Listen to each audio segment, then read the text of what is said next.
OPS வந்து இரட்டை தலைமையா இருந்தவரு. ஒரு கட்டத்தில ஸ்டாலினுக்கு இணையான மக்கள் செல்வாக்கோட இருந்தவரு. எதிர்ப்பு இல்ல. அ இன்னைக்கு வந்து மோடிக்கு ஒரு லாயலிஸ்ட்டா இருக்கிறாரு.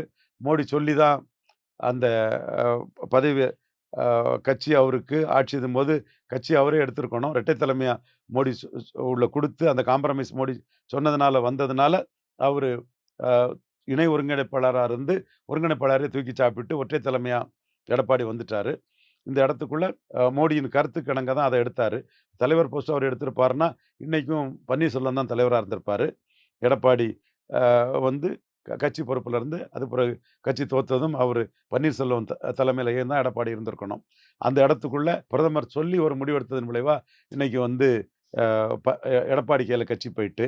ஸோ, அ பன்னீர்செல்வம் மீது பிரதமருக்கு ஒரு சிம்பதி உண்டு, மதிப்பு உண்டு. அதுக்குள்ள ரிவார்டு காலம் வரும்போது கொடுப்பதற்கான வாய்ப்புகளும் உண்டு. என்றாலும் இன்னைக்கு பன்னீர்செல்வம் கருத்த அப்ப கோரிக்கை ஏற்று பன்னீர்செல்வத்துக்கு அப்பாயின்ட்மென்ட் குடுக்குறது, பிரதமர பொறுத்தவரை ஒரு பெரிய நிகழ்வா தான் பன்னீர் பார்ப்பாருன்னு கருதுறேன்.